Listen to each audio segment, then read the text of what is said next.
If you Google how to make a mountain out of a molehill, you would probably find a picture of my woodshed.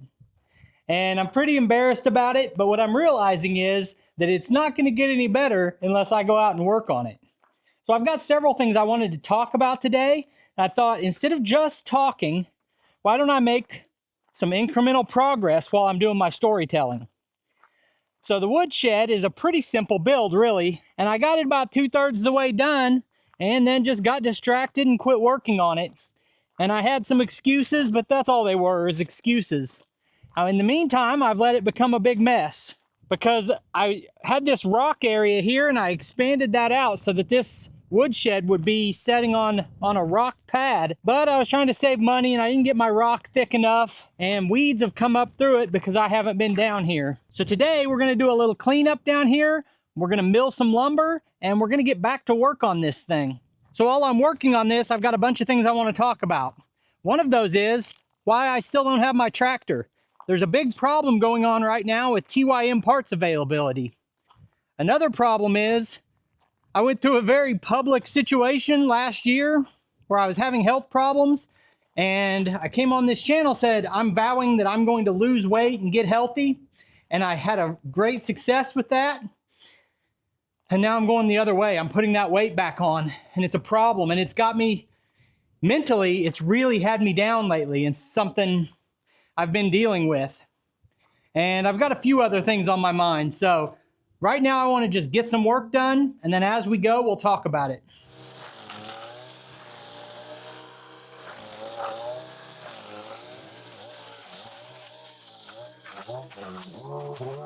Okay, so this is the first point of conversation. Number one, I really like this strap for the weed eater. Makes it a lot more convenient. Number two, I've got a decision to make here with this rock area. So this rock used to just go up to my house. Then I ran it from the house back to the shop. Then I ran it from the shop around the equipment shed. And then I ran it in between the shop and the equipment shed. And then I put a rock pad back here for the Quonset hut. And then I put a rock path around the Quonset hut. And then I put a rock path back here. And then I put rock down in the building. Well, this rock is expensive. Sometimes I went thin on the rock. Like instead of 6 inches of rock, there might only be 3 or 4 inches because I wanted to buy $1,000 of rock instead of $2,000 of rock. So I've got a few choices here. I could get some weed killer, spray all this down, let it die off, and then run a box blade around in here to stir this up, and then add a layer on top and have this be a rock area again. Could say everywhere on the property doesn't have to be rock. Now the idea is during the wet part of the year, I don't want this to be mud, but you know, it's another expense adding all this rock. And if I'd just done it right the first time and spent an extra $1,000 on rock down here, I wouldn't have this problem. And if I was parking in here, it'd be less of a problem. Now back to the build. I had this idea that I wanted to build this all out of those reclaimed beams and not spend any money on lumber and have it all be that same material. And I ran out. And so you can see some of these are pretty bad shape. And I don't think they're they don't have the structural integrity that they need. So I'm going to cut new 2x6s to run and double these on the ones that are weaker. And then I had the issue with this top beam only being a 2x6 when those spans are like 14 foot. That needs to be like a 2x12 or it needs to be doubled. And so I went ahead and put these angle braces on. Now I'm going to double that top support. So this log is cedar, but I don't have any memory of where this came from. Usually when I'm milling a log, I can remember where it came from, when I cut it down, everything about it. I have no memory of this log. What I can say is that whether it was me or somebody else, this should have been squared up a lot better. I got all these things sticking out too far that are going to make it hard to mill. So I'm going to have to run down this thing and clean it up before I can do anything. You know, I'm about to talk about missing my tractor. I haven't had a tractor here in a month, and I'm supposed to have 3 tractors here, and I don't have any. So at this end, that's only 15, 16-inch diameter. At the other end, it's 22 inches or more. Pretty good size log, 14 foot long. Being able to move that around with that mini skid is pretty handy.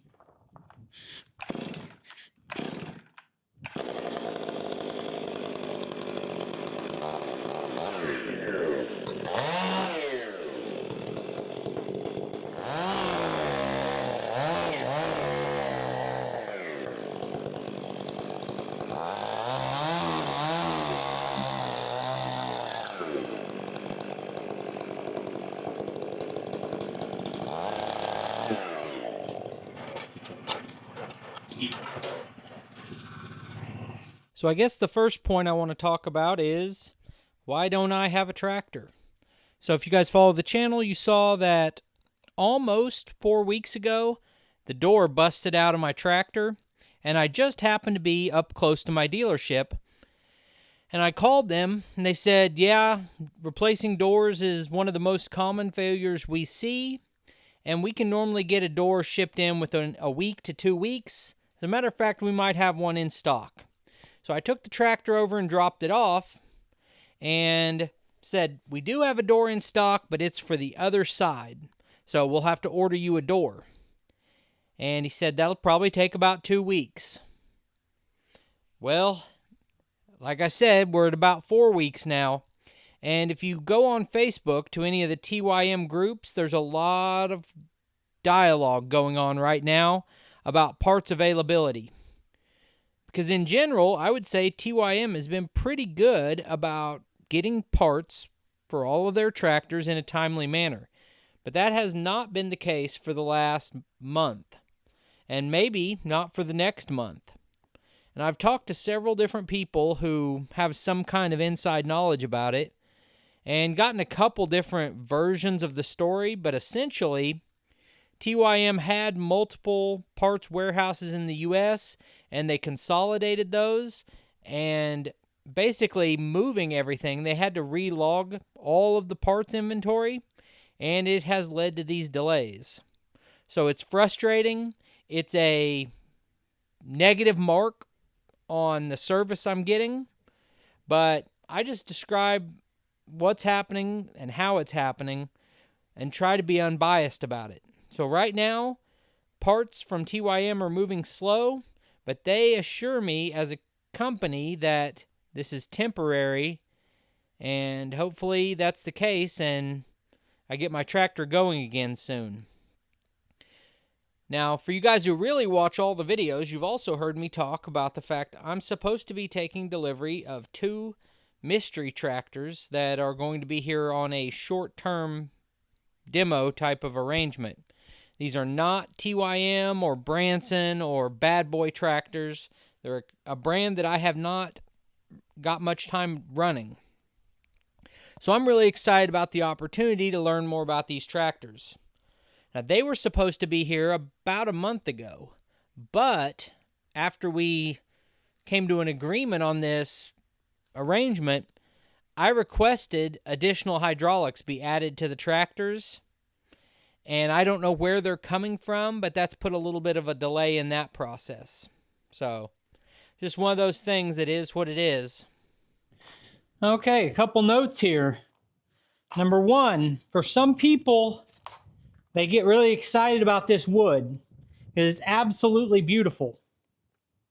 And I might list this on Marketplace, but honestly, I don't think anybody wants this. And if I'm wrong, I'll make a few bucks from it.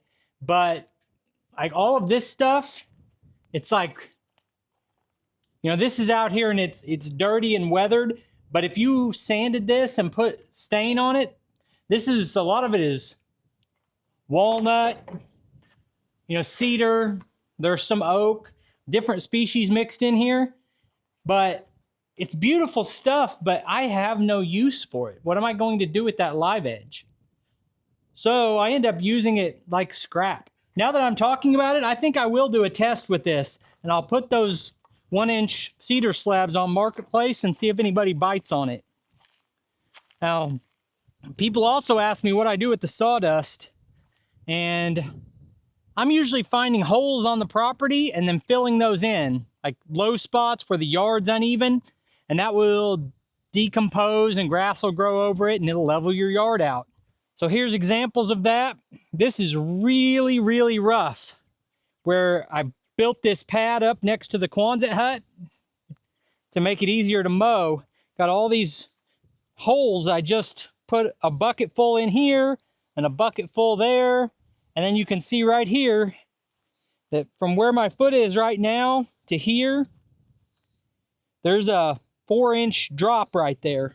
So that's what I've been doing with it to this point, is just spreading it around the property.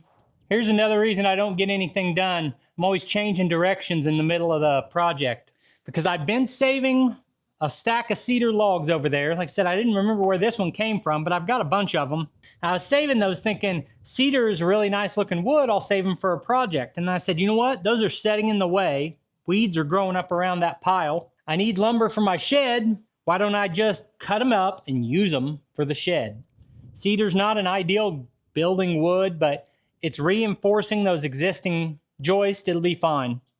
Now, I'm asking myself, if I just slab this whole thing up, would I be able to get anything for it? That stack over there is walnut and cedar. This stack here is walnut, and that's all fully dry. I really should go on and list all of this for sale, see if anyone wants to buy it. So I do some woodworking with this stuff, but at some point, maybe just get a little bit of money out of it.